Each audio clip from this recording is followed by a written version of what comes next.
What's up guys, welcome back. Today we're doing something a little bit different. We have a little under 3 weeks before 11.2 comes out, at which point the feat of strength for completing the Underpin hard mode fight goes away, and the golden gobsharter skin becomes a 1% drop rate. That being the case, we're going to do a tier list ranking all of the DPS specs on this fight. If you're not familiar with my channel, welcome, glad to have you here. I've completed this fight on every class in the game, most of the specs in the game, all at a relatively low item level of 640, and I have 20 or so spec guides all linked in the description below, all with the goal of helping people complete this fight regardless of their experience or item level. One of the more frequent questions I get asked is which spec is the best for this fight, and frankly every time I respond I give about 5 answers with qualifiers.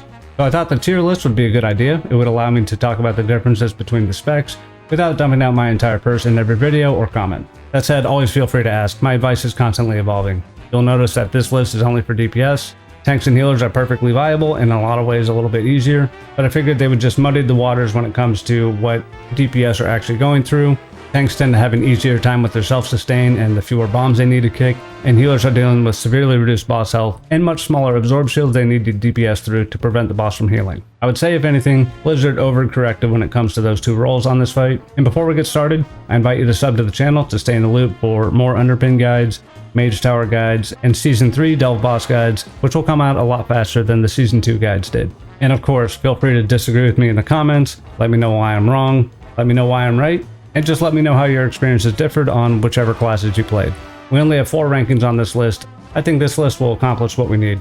And the categories we have in descending order, of course, are Can I Dismiss Bran, All the Right Moves, Needs a Healer, and Needs God. And we'll get started with Frost Death Knight. So Death Knight, even the DPS specs, have a pretty easy time with solo content like this. They have pretty full toolkits, good crowd control, stuns, grips, even an AoE blind. Their runic spender resource can easily be interchanged with Death Strike just to keep themselves alive. One of their biggest weaknesses, movement speed, is shored up quite a bit through the Rider of the Apocalypse hero tree, which turns their Death Advance into a 10-second Paladin charger. And supplementing that, you do have Wraith Walk, so the movement's a little bit better than it historically has been, but with 45-second and 1-minute cooldowns on those abilities, you really do have to refrain from using them unnecessarily. One thing that does help with that superfluous movement speed use is anti-magic shell, as a lot of times classes are using their movement abilities to get out of that flamethrower attack when they're like 20 yards away or so. But with the amount of movement on this fight and the frequency the flamethrowers come out, you can hardly blame someone for getting caught out. Frost Death Knight does have a really solid cooldown for breaking the shields. You have Pillar of Frost, which can be a 45-second cooldown, which means it will be up for every single shield, and that's bolstered with Frostworm's Fury, which will be up for every other shield, and Slappy Hands. Slappy Hands is a 2-minute CD. Shields come up a little bit more frequently than every minute, so it's not quite every other shield. Really, the only pitfall for Frost Death Knight is Obliterate and Frost Strike have that strict melee range requirement. Proc Rhymes don't really do a lot of damage, so you gotta be somewhat proficient at dodging Molten Ball lines and munitions if they're going out at the same time the shield is up, or dipping in and out between globals so you don't lose too much damage and you still manage to break those shields. All in all, I'd put Frost Death Knight in low, all the right moves category. You do have a tool for everything that the fight presents you. You have a unique ability with anti-magic shell, a pretty powerful defensive cooldown with Icebound Fortitude. You also have heals like Death Pact and Sacrificial Pact. Lichborn is a damage reduction, and through the class tree a passive magic damage reduction and even magic damage debuff duration reduction, so getting hit by a Molten Ball isn't as much of a death sentence as it might be on other classes. And on top of all that, melee specs get to use 3D Bioprinter as well as the Mecha Source for Bran, both of which will bring a lot of damage to the fight. I would say melee specs do have a pretty good advantage over range specs, if those range specs can't make adequate use of the biofuel rocket gear. For Unholy Death Knight, a lot of the rationale stays the same, but you do have more frequent access to cooldowns. Dark Transformation and Apocalypse, 45 seconds, those alone are enough to pop every shield, but you can bolster that with Army of the Dead, Raise Abomination, Gargoyle, Unholy Assault. Honestly, you don't need to pack all of those cooldowns into the shield to break it, but you would really just line those up for the shield phases anyway, since you're going to Dark Transformation and empower your Army of the Dead and Gargoyle and stuff like that. So pretty much all of the benefits that Frost Death Knight brings to the fight, with a little bit less of a range restriction. Coil is castable at range, Clawing Shadows is a ranged attack, and you have a lot of your damage being dealt passively by pets, so a lot of times you're going to find that shield breaks, even when you're dodging stuff and running out and not directly applying a lot of pressure to the boss yourself. Havoc has a lot going for it on this fight. You got good movement speed abilities, and while it feels like you can run out of Fel Rushes pretty easily, if you avoid a momentum build and take Relentless Hunter, which grants you a charge of Fel Rush every time you leave demon form, you'll find you have plenty of access to Fel Rush You also have very frequent access to I-beam, a 20-second cooldown, which is a good burst window, and gives you increased leech to the point where it's significant and actually heals you a good bit, as well as access to demon souls from Chaos Nova, or even just using the Aldraki tree. Aldraki makes you a little bit sturdier. Belscar gives you more damage inside that Essence Break window. You'll have access to Essence Break on every shield, I-beam or metamorphosis into Essence Break, and then spending your Blade Dance and multiple annihilates are usually enough to break that shield pretty quickly. Another melee spec, so you can benefit from the 3D bioprinters, which do a lot of passive damage after they've procced. And you have Blur, which is a moderately short cooldown on 1 minute, but you also have the option to take the Auto Blur talent, which halves the duration, increases the efficacy, and puts it on a 30-second cooldown automatically when you drop below a certain amount of health. It's a very good CD and an awesome passive if you're not very good at predicting when you're going to get brought low.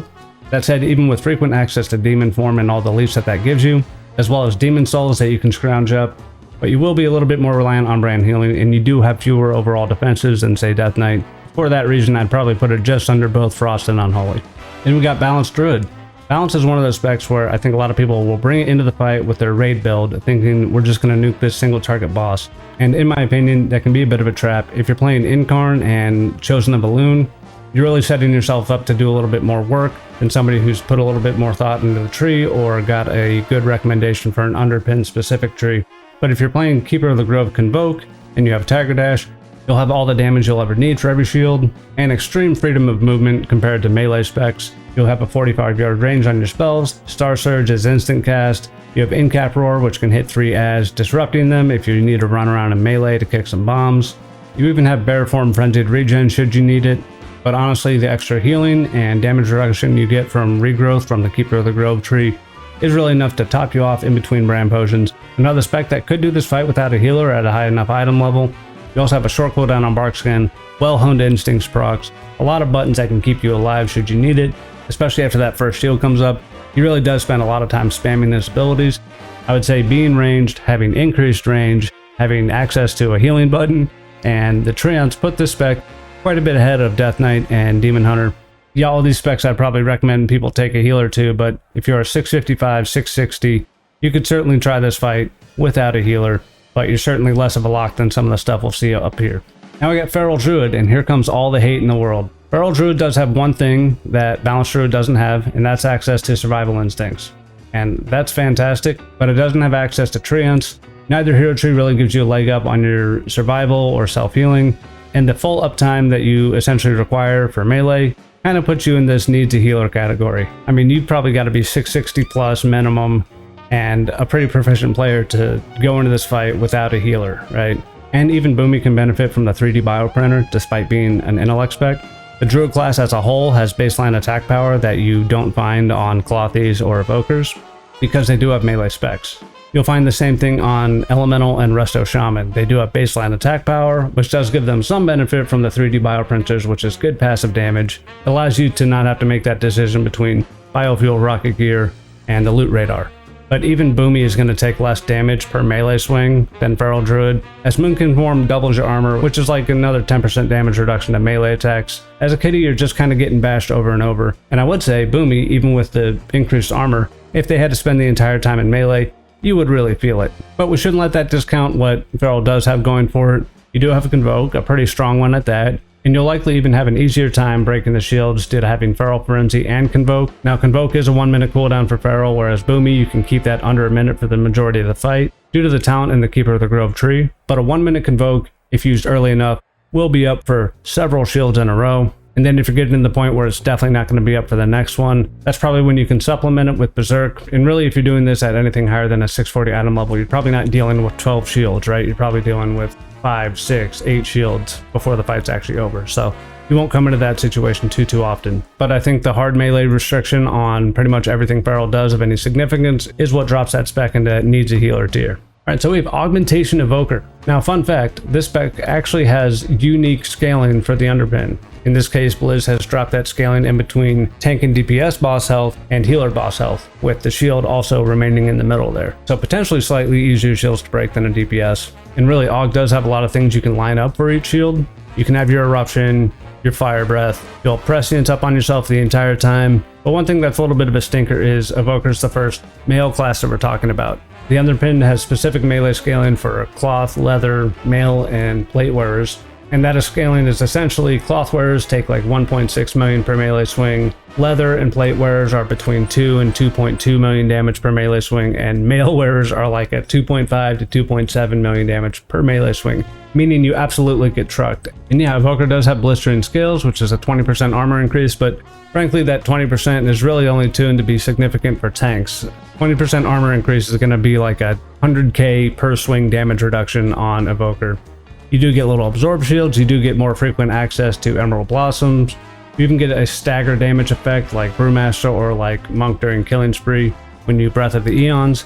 But Breath of the Eons being a 1 minute cooldown and even having that travel time, which can make it tougher to use, means you definitely won't have it up for every shield, and if you have to breathe through a bunch of munitions, you're not going to do that because they'll just kill you to that stagger dot after you come out of it. It's a bit of an awkward spec to use. Yes, the casting while moving on hover is very good and can allow you to deal with shields and dodge munitions and kind of act like a melee for that duration. But a lot of times you are using hover just to get out of immediate danger of taking like a third melee attack in a row or a flamethrower that you positioned poorly for. And again, flamethrowers happen frequently enough to where you will probably end up in a poor position once or twice. I think what you'll find with augmentation, if you're familiar with devastation evoker on this fight, is dev evoker does everything better. Augmentation has slightly more access to like Emerald Blossoms, which isn't even really a significant self-heal. Kind of nobody breaks shields as good as Dev Evoker.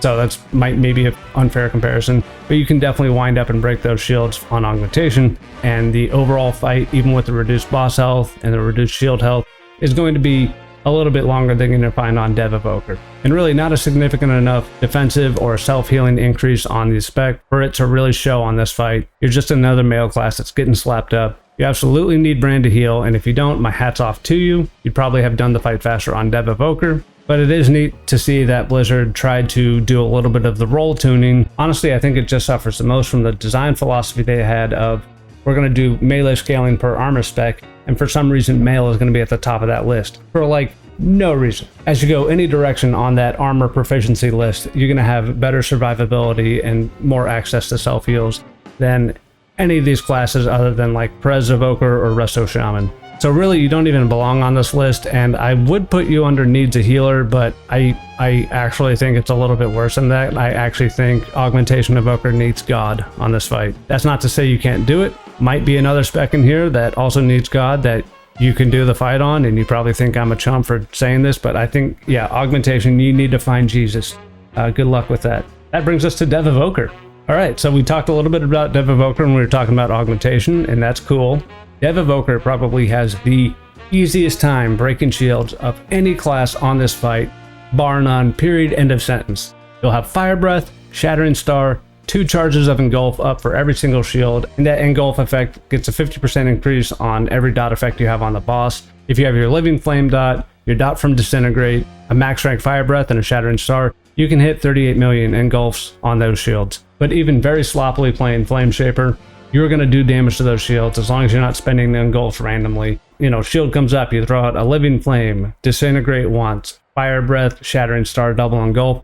You're going to break those shields like 9 out of 10 times at a 640 item level. So anything higher, you're going to have an easy time on those shields. You do suffer from the design philosophy of, let's make mail wearers take all the damage in the world, kind of for no reason, right? I think you unquestionably need a healer unless you're in like the 670 range. And really the reduced casting range on this spec is kind of lame. You can use hover to vault your way out of a bad situation, and then you are just not close enough to the boss to do anything. That 30-yard range is a bit of a hindrance there, but just a stationary activation of hover and moving while casting is very effective on this fight. I would say it's nowhere near needs God. Definitely ahead of Feral Druid. Feral Druids come at me. I don't think it's all the right moves. I think very few male specs will get above needs a healer, because while specs above here might need a healer, they also have all the right moves and can survive quite a bit on their own. It would be interesting to see if you equipped all leather as a Dev Evoker if you took less melee damage. Hey, that's Blizz for you. Now we're coming up on Hunter specs. Now, we've talked about the mail problem. Mail wearers take just so much more increased melee damage than anything that isn't a tank that you're kind of questioning yourself, oh my god, why did they do this?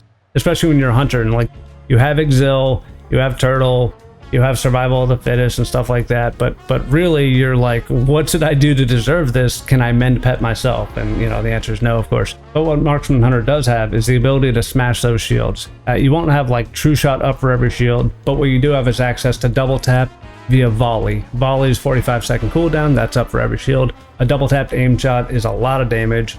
Aim shot itself is a lot of damage. Rapid fire is a lot of damage. Pretty much everything you do as a Marksman Hunter is a lot of damage. I will say there's a pretty big disparity between Dark Ranger and Sentinel. I know a lot of people probably just like Dark Ranger because it's Dark Ranger, but that 80 to 20 gap of not being able to hit your primary button unless you get a proc is a pretty big flaw in that spec for this fight. And not only does Sentinel do a lot of damage with that Lunar Storm, which is like a 30-second cooldown on that blue stuff on the ground, Shadowlands, Covenant ability, your Sentinel will also proc a lot of healing on yourself. You get an Absorb Shield every time the Sentinel does damage. It'll be about half of the healing you do to yourself in that fight, which any talent that does half of your own healing on a fight where you're getting clobbered, like a melee spec does on the Underpin, that's significant. But you also do have access to 2 charges of Survival of the Fittest, you do have Turtle in a real big pinch, and cooldown reduction on Exhilaration. It surprised me how often I had access to Exhilaration. And yeah, I should have led with this. You can't have any Hunter pet tank this boss, he just kills them outright. He seems to kill Voidwalkers a little bit slower, but not even Warlocks are using pets to tank this fight. It's just like Zekfir, they're designed to not let that happen. They don't want Hunters cheesing the fight. I feel like okay, you know, that's fine. Just make it so you have to dedicate a lot of resources to having your pet tank that fight, like making sure mend pets on cooldown, making sure your health funneling, whatever. But yeah, you can't use pets on this fight, so, you know, don't. But you also have access to Bloodlust, which is a great way to start off the first shield, so you can condense the amount of fight where you're dealing with shields to as small as possible. I know I didn't mention Bloodlust for Dev or Augmentation Evoker. That's because Augmentation Evoker is so bad it feels like Bloodlust doesn't matter, and Dev Evoker is so good at breaking the shields that it also feels like it doesn't matter, if that makes sense. But maybe that's cope. I really want to put Marksman up here in the top tier, but the fact of the matter is you will need a healer. You will get slapped up. Marksman Hunter is the only range that can fully benefit from 3D bioprinters. They have attack power, bioprints scale off of attack power. Every other spec that gets very good value out of it is a melee spec or a tank spec. Druids and shamans get some benefit, but it's nowhere near what a spec that actually has scaling attack power brings. So you do have a lot going for it. You're going to break those shields kind of no problem. You do have increased range via your mastery. You do need brand, you do need a healer, and even classes that are up here, I'd probably recommend do the fight with a healer. But I'll just put it in all the right moves. I'll put it at the very front of all the right moves. I think it absolutely owns this fight in every way except getting hit in the face and healing themselves. But really, if you play Marksman and any other spec kind of equally and you're at similar gear, going into this fight as a Marksman Hunter and having to plan for those shields versus other classes, it's kind of night and day how fast those shields drop. And that post-haste, disengage, and the movement speed style effect it's like a reverse blink with a bunch of movement speed tied at the end. And you also have aspect of the cheetah, should that be on cooldown, which it really isn't. It's a 20-second cooldown on disengage, right? So we'll go front of the line, all the right moves. Oh God, Beast Mastery Hunter. So if you go into this fight as a Beast Mastery Hunter and just want to play the spec that you play, you're just going to end up with the dead pet, like often. Even if you turn the taunt off, even if you play dead with the pet often, it's just going to do so much of your damage that it will just rip that aggro off you. We did have a commenter talk about their experience. I think not having the pet out for the full first minute of the fight, taking the boss probably, I think it was to the first shield, finally bringing that pet out, and then doing good damage to the boss. But you will be playing more of a minigame on keeping your pets alive, or managing their threat, or dismissing, resummoning, or reviving your pets. That's kind of lame. And you can't even do anything about it on your end. If you could like reverse misdirect your pet to you, that would be kind of cool. If there's a way to shut off pet threat entirely, that would be cool. And even when your pets don't have threat, the Underpin can smack them. I think this might be like at the end of a flamethrower or like munitions where the boss is technically like stood still. Maybe the game thinks he's rooted or something, but it really is a hassle to play this spec. You do have great damage on the move, even when you aren't pressing buttons, because a lot of your damage is through your pets or through the dire beasts that are summoned. Shields are kind of not a problem, but you are male wearing class. Since you can't let your pets have aggro, it means you're going to have aggro. You can't really have tank brand because tank brand absolutely needs a healer. You're going to have healer brand, and you're going to be paying attention to more things than you might want. I know a lot of people who play BM like it with the pet micromanagement. I don't know if that's the majority or not. I really don't. I don't think it is. I think a lot of people like the pets because the pets can kind of do the work for them or allow them to play at range, right? I think BM Hunter needs God. I'm going to go ahead and say it needs God a little bit less than Augmentation Evoker. I actually like Exil and Survival of the Fittest at Turtle. I think there's a great buttons. I don't think Augmentation Evoker has good survival buttons. They have Renewing Blaze, they have Obsidian Scales. Renewing Blaze kind of has to always be paired with an Obsidian Scale, so you might as well just consider that one cooldown. You don't really have like a powerful instant self-heal like Hunter does. I never thought I'd be saying that. Hunters can play further at range. You have Turtle for just a little bit of breathing room, but I think how pets function on this fight is a bit of a travesty. I think if they're not going to let Beast Mastery Hunter pets be effective, I think there needs to be something instituted where you can divert any threat that they cause, because again, you can have a non-tank pet and have taunt off and they will just get aggro because BM spec is designed around pets doing just way more of the damage than you're doing. That's another needs God. Then we got Survival Hunter. So Survival Hunter does not suffer from the same pitfalls that you do in Beast Mastery. You do have pets. Your pet can get aggro like real quick on the pull. So being a male class and being a melee male class, you're just going to take a pounding from the boss. That's somewhat offset by using the Sentinel tree. Again, every time the Sentinel attacks, you do get a little bit of absorb on you. That's better than nothing. Breaking shields could be worse. You go in with fresh mongoose stacks. You'll have Fury of the Eagle for every shield. You can combine that with Coordinated Assault and then Spearhead and just kind of alternate those two other ones. You do have your own Bloodlust, of course. You also have Aspect of the Eagle, which gives you a good range increase. You can use that if you have to dance around munitions. That's something that I would definitely save for shields specifically. But a good button to press, and some that a lot of classes probably wish they had when it comes to either moving and casting or not having to be in melee while still damaging their shields. So I know I'm going to get a little bit of pushback on that. Survival Hunters, you can fight Feral Druids for second to last spot on Needs a Healer tier. And the more I look at Feral Druid, the more I feel like I did it dirty there. But, you know, I just think it's certainly the weakest Druid spec. Both of them way ahead of BM and Augmentation. So we got our first Mage spec. This is our first Cloth Wearer, so this will provide some perspective. But Cloth Wearers only take 1.5 to 1.6 million damage per melee swing. The only Mage defenses that aren't shared between all three specs are Cauterize and having Cold Snap for like a second ice block. You got your Mage Barrier, you got Mass Barrier, which is just a backup Mage Barrier for yourself on a much longer cooldown. You do have to be careful on mirror images because when you pop them, the boss has to go around meleeing them all, and that can cause problems with his positioning, but frankly, if you throw those out right as you start kicking all the bombs, it buys you just enough time to kick your bombs, and by then, all the mirrors are gone, and you're just going about your business at that point. You have the aforementioned Ice Block, you do have Blink, which you can displace yourself back to your Blink location for a good heal. Blink itself will give you small absorb shields via class talent. Your Mage Barrier will actually heal you a little bit for the damage taken, and you get cooldown reduction on your Mage Barrier for however long it's not broken, and then when it finally does break. So you'll have pretty frequent access to that. You have Alter Time. Alter's a little weirder to use in a fight like this. It's mostly a situation that I would use kind of like Demonic Circle Teleport or Transcendence, where if you need to go backwards in your kite path on the boss to go kick a bomb or deal with an ad real quick, or even just to throw a dot out or something like that, and then port back to where you want to be, which is dragging the boss. You can also just throw it out to get a charge of Blink back if you take the follow-up talent in the class tree there. I know a lot of people have gotten used to the ice cold version of Ice Block, which is removes the immunity but allows you to move around while having that 70% DR. This is a fight where I would say go with your standard Ice Block. Even with that 70% DR, if you're hitting a munitions or two, you're just gonna die no matter what. And of course, either version will give you 25 to 50% of your health back via that class talent. And while Mage is capable of a lot of things and staying alive, you're definitely going to still want brand healing. I don't think you're in that needs a healer tier. That's more of a needs a healer right effing now tier versus classes that can keep themselves alive for a little bit. I will say Arcane Mage probably is the easiest time of breaking the shields of all three specs. The class is absolutely designed around pummeling one target in like a 20-second or less window. They'll have Touch of the Magi and Presence of Mind for every shield. Arcane Barrage becomes a good execute button under 35% health. Mage, of course, brings Time Warp. You'll probably have a little bit easier time on Frost Mage of moving around and taking the shield down. With the exception of that like one big Glacial Spike, I think Frost Mage, you really have to play Glacial Spike to reliably break those shields. Otherwise, you're just kind of clinking Ice Lances at the target, and they really don't do the damage.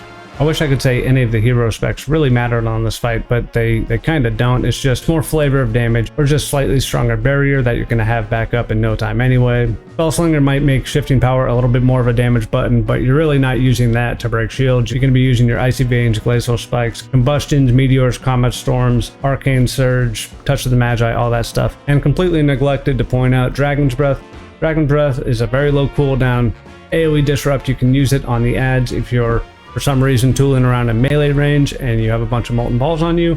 And I feel like we have them in all the right moves, and you know, maybe that's not truly accurate. I think we'll probably put them in the needs a healer tier, kind of all right next to each other. You're going to have a little bit easier time just existing in the fight on a mage than you will any of these other three classes. Dev Evoker still probably pops the shields faster than anything else, but it's really weak in just every other area of the fight. Proper mage will probably say, hey, let's move it up a little bit. In the context of the fight, you're kind of weighing, like, I would say marksman needs a healer more than any of the other classes in that same row, but they do a much better job at breaking the shield and keeping their distance, moving the boss around, and staying alive. Alright, so now we got Windwalker Monk. Windwalker Monk has access to one of the best hero talents that you can pick for this fight. Conduit of the Celestials gives you Celestial Conduit, which just does an enormous amount of damage over time that you can channel while moving. Don't accidentally cancel it, but it really is a guaranteed shield break. Even without that button, Monk has this fight on lockdown. You have so many tools as a monk. You get your Chi Torpedo, you get your Tiger's Lust for movement, you have Hasty Provocations, which speeds the boss up when taunted, so you can move him where you need him to be ASAP. You have Karma for damage reduction, you have Port Brew for damage reduction. You have Touch of Death, which can really help to clean up an ad very quickly instead of kicking that third bomb should you need it. A very strong combo you can have up for every shield, which is Clones, Strike of the Windlord, Whirling Dragon Punch, which procs free Dance of Chi-Chi, which then procs an empowered Blackout Kick. That alone is usually enough to break any of the shields, let alone Celestial Conduit, Zwen, the Crackling Jade Lightning buff. Monk just really brings the damage for this fight. Monk also has access to very solid self-healing. You get an instant Vivify every 10 seconds, you cast Expel Harm just doing your rotation. Karma's a relatively short cooldown for how good it is. This is definitely a spec you can do the fight without a healer entirely. It's a spec that has all the movement you need, it has boss control with hasty provocations, Transcendence if you need a backtrack to kick a bomb.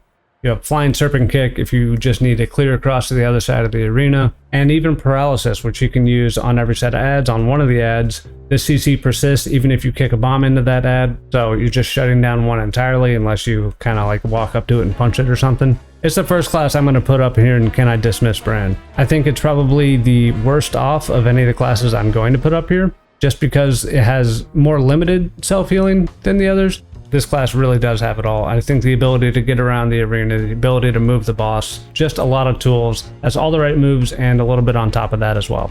The spec is just a monster. You're going to be doing consistent damage throughout the fight, even in between shields. Our first Can I Dismiss brand tier spec, Windwalker Monk. Okay, Ret Paladin.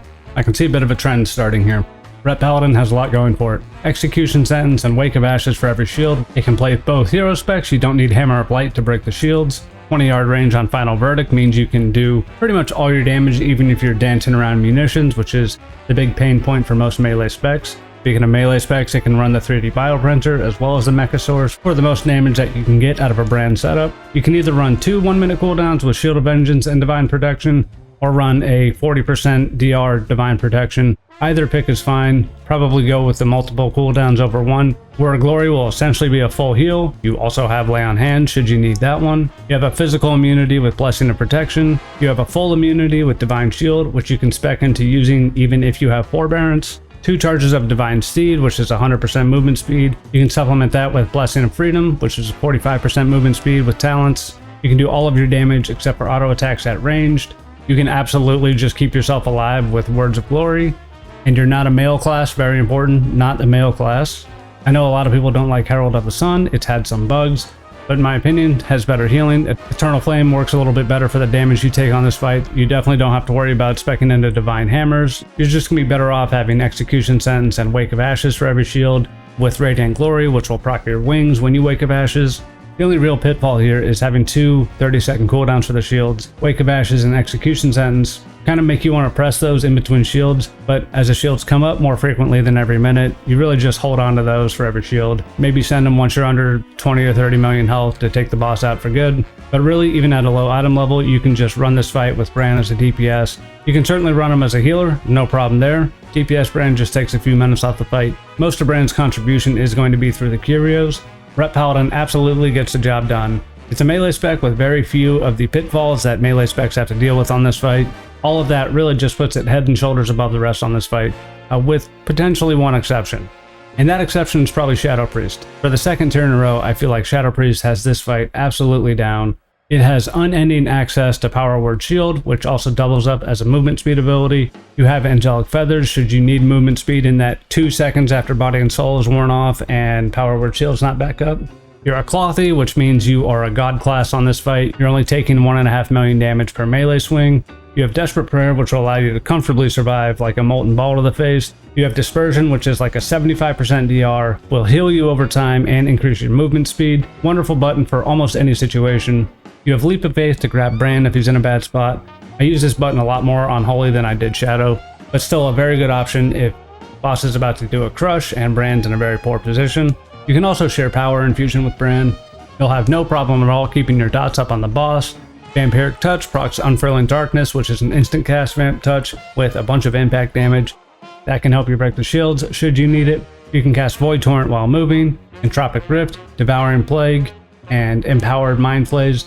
Just bring those shields down super quickly, no problem at all there. Maybe a fraction slower than Rep Paladin, but you can do a lot of that while moving, all of it at range. In fact, the only real pitfall to this class is not being able to use the 3D bioprinters. I talk about those a lot. They're really just the best option for any class that has any form of attack power.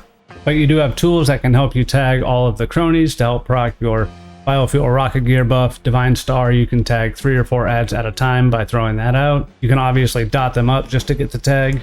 You can leave one alive, throw a couple dots up and walk away so you can get that refresh on your biofuel, 20 seconds later. And really just scooting around on a Power Word shield the whole time with that shield that'll eat more than a full melee attack. Near infinite access to that. You can Flash of Light should you need to top yourself off, but with Mental Fortitude, the return healing from Devouring Plague, and any leech you have, you're really just going to be filling up your health pool as you're covered by that Power Word shield pretty much throughout the fight. You'd really have to be in a bad way to get meleeed to death by this boss. It would basically take a molten ball which bounces you into the boss, who then melees you to finish you off. Other than that, you have the great ability to be anywhere you need in the arena, great movement speed to get there. You can grip Bran to help bait jumps, and you can comfortably run Bran as a DPS with the aforementioned healing, even at that 640 item level. Any higher and it just gets easier and easier. Again, I put Shadow Priest as the king of the castle. They got this fight on lockdown. They had Zekvir on lockdown. Rogue is pretty similar to Mage in how I'm going to rank it. You have 3 specs, all do things a little bit differently, and I'm sure to catch some heat on this one. I do think Outlaw of the 3 is the spec best fit for this encounter. And really my rationale there is their increased access to Feint Innovation. That's via a spec talent called Float Like a Butterfly, which gives you cooldown reduction on Feint and Evasion. And while Feint isn't the best button in the world, but if you spec out of Cheat Death and pick up Elusiveness, this turns Feint into a 20% damage reduction. You'll have 2 charges of Feint, it's a 6-second duration, and it benefits from cooldown reduction. Anytime the boss is meleeing you in the face, you'll be able to have this 20% DR up, so you'll take only a little bit more damage than say a Claw spec would on this fight. Yes, Feint takes energy, but with such frequent access to an ability like that, it kinda has to, and I would also point to the fact that Outlaw relies a little bit less on Vanish than the other specs do. One, Vanish can cause you to despawn the boss. This seems to be getting better, it seems to be a little bit smarter than it was on Zekvir, but really dropping all of your threat and having the Underpin beat Bran to death until he returns to you is kind of a pain, not even because he can kill Bran doing this, but mostly because you lose a lot of control with how the fight proceeds while you no longer have threat.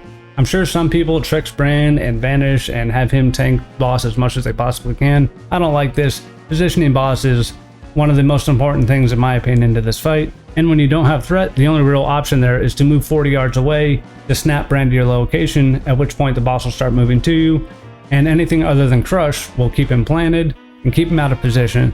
Whereas if you have threat, you can move him incrementally. You don't really have to worry about making these like awkward gaps where he'll aim a flamethrower at you and you're really out of position. That said, all 3 rogue specs do have Cloak of Shadows. That is a 2-minute cooldown, no cooldown reduction on it, but an okay button to press if you are caught out by the flamethrower. Outlaw specifically also has another tool that makes it just a little bit better on this fight. You have grappling hook, which is infinitely better than shadow step since you can only shadow step to actual targets. And there's even a talent in the Fatebound hero tree that allows you a free grapple within 3 seconds of using it. So even if you just have to go somewhere and come right back, you can use it in that fashion. You can also use that to get across the entire arena or to help bait a jump on yourself or Bran. Very easy to snap Bran to you if you can get that much distance between you and him that quickly. And I will say, of the 3 specs, I have an easier time breaking shields on Outlaw. Gotta be a product of me playing Outlaw a lot more than the other 2 specs, so I'm not really going to dock them points on that one. I do think the increased access to evasion and feint as well as the grappling hook puts them maybe 1 tier above the other 2 specs, and you guys can come after me for that, that's totally fine. But I'm actually going to put assassination and subtlety just in between feral and survival here. And I wouldn't even say that's too bad. I would frankly call this, you know, A, B, and C tier with, you know, Shadow, Ret, and Windwalker kind of in a tier of their own, this unrealistic standard that you can't really hold any of the specs to. So maybe we'll put Sub in front of Assassination. I feel like Sub has way better setup for breaking those shields. I really don't like relying on Vanish for fights like this, so frankly these 2 will probably always be a tier lower than Outlaw for me on any kind of like solo fight against one mob. Again, this is just kind of my experience. There's certainly some specs I play a lot more than others, certainly some classes I play a lot more than others, but I do play all the classes. I try to play all the specs as much as I can, within reason. Elemental Shaman is a mail wearer, so we're immediately docking it a tier for that. I'll start with the biggest pitfalls. I found that, yeah, you take a lot of damage. Honestly, Astral Shift on a 90-second cooldown, 40% DR. Stone Bulwark Totem, also another really good button, very long cooldown on it. You can't use Earth Elemental on this fight to really any efficacy. Earth Elemental doesn't taunt, it just kind of builds up threat over time, so it's kind of a garbage button for that reason. Maybe if you could still tie Earthquake to it, that'd be cool. But outside of needing the healer, Elemental Shaman has a lot going for it as well. You have a Spirit Walker's Grace, which is casting while moving. Something like that I would mostly save for shields, or if I needed to keep myself alive while running away, which is very rarely the case. You're mostly just going to run on top of some potions. That would be up for every other shield, mostly for like a shield during munitions kind of thing. You also have decent drip healing with Earth Shield on yourself. Healing String Totem is just a hot on a 15-second cooldown. And you do have good movement options should you need them, provided you're not ghost wolfing like unnecessarily. Thunderous Balls gives you a nice burst of speed. That will really give you that extra speed you need to get out of a flamethrower. And if you don't have that, or you need to move quite a bit faster, you do have Spirit Walk. That's off the global and doesn't turn you into a dang wolf. I'll tell you, I did have a good bit of trouble breaking shields at my item level until I took Elemental Blast. Farseer Ancestral Swiftness on Elemental Blast when the shields come up is really the only reliable way I had of breaking shields. Even when you consider Primordial Wave and Stormkeeper up for every shield, it just feels like Earthshock doesn't contribute enough damage in that small window, whereas Elemental Blast hits a good deal harder. The only issue there is the instant cast, but you can Ancestral Swiftness that. So that makes up for it just a little bit. Shaman's another spec that does have base attack power, so if you really want an easy passive option, you can use the 3D Bioprinter to always have a little bit of extra damage on the boss. But it's also a spec where you can easily tag up a lot of the adds with just a Chain Lightning, so you can benefit from the haste and movement speed on Biofuel Rocket Gear, which does require you to tag adds before you take them out to actually get that buff. Also, Lava Surge procs on Lava Burst make moving a little bit easier when you have it up. It just kind of feels like found money. And really, when Ascendance procs, or when you actually have the button available, you feel very strong. Those shields are going to get taken down on that go. Just a class that has a little too much setup sometimes for you to feel very comfortable in this type of environment where you're occasionally having to move every second and a half or so. But it does overcome the incoming damage challenge presented by being a mail-wearing class. And you are a ranged class with movement while casting. I think we put this above Rogue, but behind some of the heavy hitters like Death Knight and Demon Hunter. That brings us to Enhancement Shaman. So while you might think I'm just going to put the melee spec a little bit lower than the range spec, I don't really think that's the case. I'll tell you one thing, Enhanced Shaman certainly has an easier time breaking shields than Elemental Shaman. It really just feels like every button you're pressing is a nuke. I have way more experience on Elemental, and I don't know if that was hindering me. Attack power spec, the 3D Bioprinters do a lot more work for this spec than it does for Elemental, but that's certainly not the entirety of the advantage I feel like Enhancement has on shields. A lot of cooldowns, certainly similar to Ellie in that you're just pressing a lot of cooldown button before you actually get to your damage. But I think the damage is definitely there, and it's a little RNG sometimes when you're hammering a couple Storm Strikes in a row, but that shield pops a little bit more often than it does on Ellie. But really, you just have a range restriction versus Elemental, and it seems like your damage is definitely there to compensate for that. Mailwearer, so you are going to get smacked up a good bit, but but when you're already using Brand as a healer anyway, just getting good at identifying the potions on the ground and picking them up can be a little less of a problem on a melee class than it is on a ranged. And certainly you have the benefit of the bioprinters. I'm actually going to put Enhancement Shaman, which I like less in Elemental. I play less in Elemental. I'm going to put that ahead of Elemental on this fight. Alright, we're getting down to it. So, Warlock. So I played Warlock for 100 years, and I feel like I got over my Affliction phase pretty quickly. That said, on this fight, I was super excited to try out Affliction, and I was not disappointed.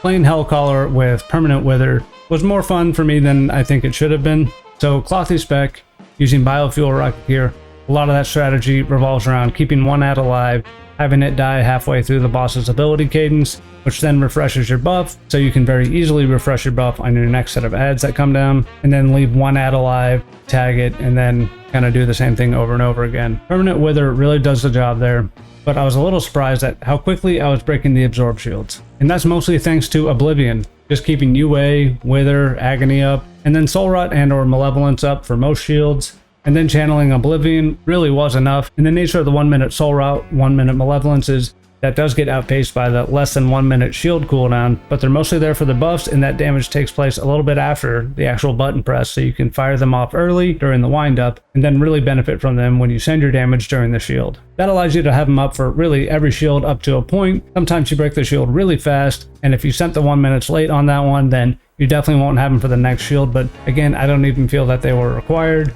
Just the dots, Haunt, and Oblivion, and then spamming Raptures after the fact pops that shield pretty much every time.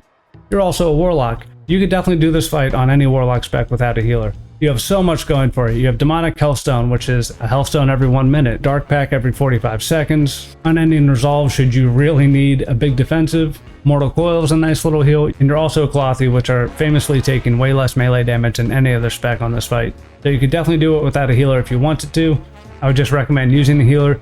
Makes it a little bit more comfortable to use Burning Rush as much as you want. Burning Rush is such a great tool for getting around. No cooldown, you can just turn it on and off. A lot of people don't like the damage component to it.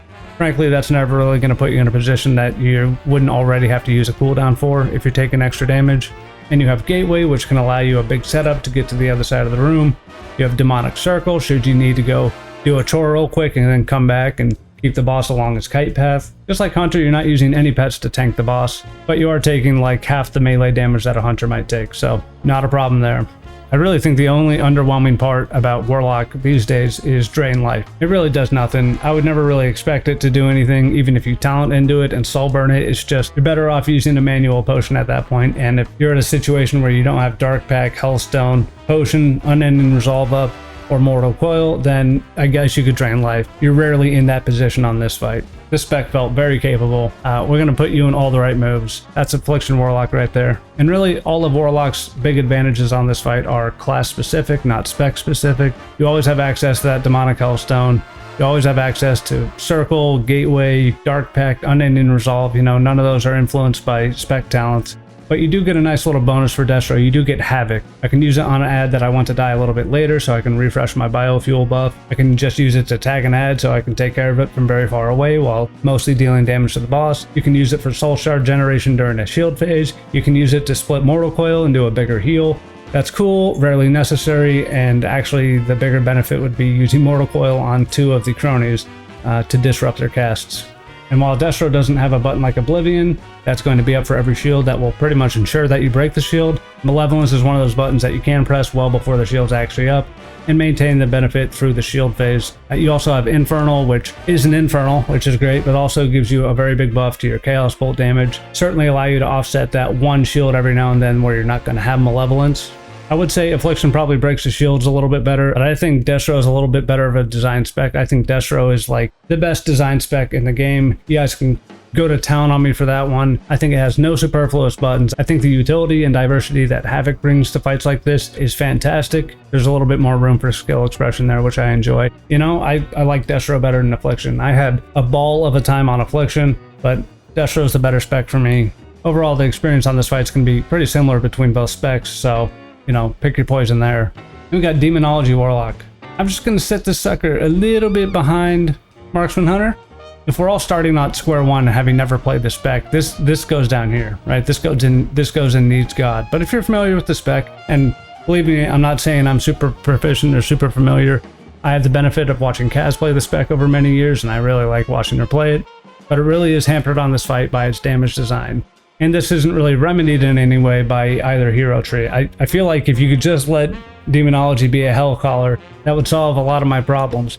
Tagging ads for your biofuel buff, you don't really have any I need damage right effing now buttons. Everything is if you aren't well set up by the time a shield comes up, it feels like you're not breaking that shield. So I think the class itself has a lot of advantages that don't go away just because you're demonology, but I think you have to be very good at planting your feet and casting spells, knowing how much melee damage you could take to the face, which again, as a clothy, you get a nice advantage there, but preventing like extraneous or superfluous movements so you can just keep casting is very important on the spec. And also you might have a little bit of a time figuring out the cooldown combo you want to use to make sure you have it up for every shield. I do say it didn't have give me damage right effing now buttons, and compared to 4 empowered chaos bolts in a row, or like haunt, oblivion, malefic rapture spam, doesn't really, but it does have some options. It just requires you to be a little bit more familiar with the spec. For oblivion, you want to make sure you have 3 dots up. Like, yeah, there's a little bit of variance there, and you can play that button poorly, but ultimately that's not too hard. Your dots are not very short duration. You just a button you're pressing on the boss. The biggest inconvenience there is one has a cast time, right? But if you make sure that you don't have too much downtime in your damage output, and you can keep your imps up, and you can ready your tyrant well before that shield comes up, and have your demonic strength ready, and your extra felguard ready, and your power siphon, and be ready for that shield when it actually comes up, then you do a good job of breaking it. Just kind of like Unholy Death Knight, a lot of your damage is going to come from the pets, but if you haven't played that 10 seconds before that shield comes up, you're not going to have the damage to break that shield, which is a little bit of a pitfall of the spec, but I do think the Warlock class brings so much to the fight that it does still outweigh a lot of the benefits that I would see in things like Death Knight, Demon Hunter, even Boomy. And that leaves us with Warrior, Arms, and Fury Warrior. So a little bit on the differences. So Fury, you'll have a little bit more self-healing. A lot of that is nonsense, like 3% on Bloodthirst, that's nothing. But you know, Empowered Bloodthirst from Enraged Regeneration, that is significant healing. You're really just comparing that to Die by the Sword. Die by the Sword is awesome. It's a little bit less valuable on this fight than it was, say, Zekvir. I would probably value Enraged Regen and the healing you get from the Bloodthirst a little bit more, because you are taking damage beyond just the boss melee attacks at that point, just from the cronies being alive and hitting you with their basic shoot. But either button means you'll probably stay alive unless you walk into a molten ball or a munition or a bomb that's about to explode. And I wouldn't sleep on Ignore Pain if you're an arms warrior.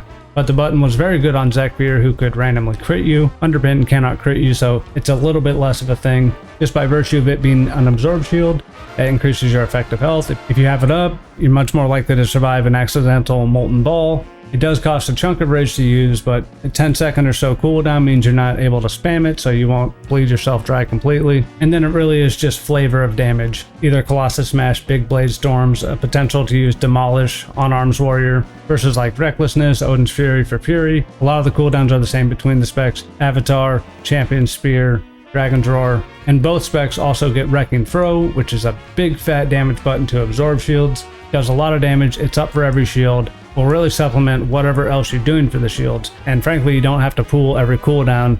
For example, for Fury, I would just do Dragon's Roar, Odin's Fury, Wrecking Throw, and then shields are burst. Everything else I would just send on cooldown, which is a less efficient way to use your cooldowns, but it is more damage over the course of a boss fight than saving a 1.5 minute cooldown for every other shield when you just kind of send it. And both specs have Impending Victory, which is a chunky heal. No resource cost to that other than the cooldown itself. And certainly not the best movement in the world. Warrior used to be the movement spec, but Heroic Leap does allow you to quickly make some distance, will allow you to quickly snap brand to you if you need to get away just to move boss so you can bait a jump or something. And then you have Charge, which yeah, you can use it to get around if there are some cronies up and then back to the boss, but really you're just using that when you ran away from boss, didn't realize he started firing up a shield and you need to get back. So honestly, I think I'm going to put both warrior specs above the mage specs.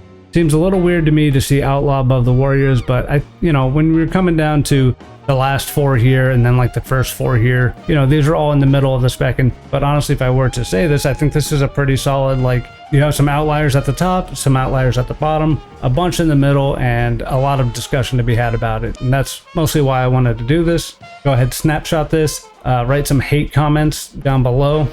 And I bet if I made this on a different day or pulled the specs up in a different order, I might have a little bit of disparity between what we see here. But there's no fooling what the 3 at the top would be for me, and there's no fooling what the 2 at the bottom would be for me. Sorry. I have some friends that are BM hunters, and this is not a value judgment on you. This is, I am commiserating with you. I I hope that the season 3 fight works out a little bit better for pets.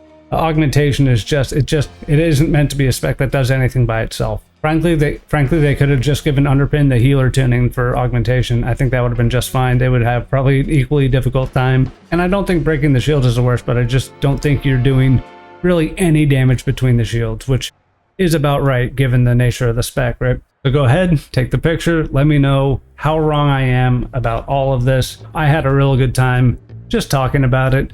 A lot of times I'll make a video on a spec and I'll just kind of drift off into some kind of tangent about, you know, the boss design or how another spec can do XYZ, or like the armor proficiency, melee damage scaling. You know, you just have to edit that out. But this was a lot of fun. I hope you had fun being with me for it. Let me know what you think. Nah, this looks good. I think this looks okay. Just send me all the hate in the comments. Short answer is Shadow Priest, Ret Paladin, or Windwalker Monk. Let me know if you want to see a tank and healer tier list. I could probably do those both together. If you're still with us, make sure to sub to the channel to stay in the loop for more Underpin guides, Mage Tower guides, Season 3 Delve boss guides. Good luck on your mount farming. Good luck on anything you need to do before the end of this season. Hit me up in the comments. Like this video if you liked it and to help promote it across YouTube. Turn on notifications so you can actually be notified when my new videos come out. We'll catch you in the next one. And of course, thanks for watching. I hope you have a great rest of your day or evening. Peace.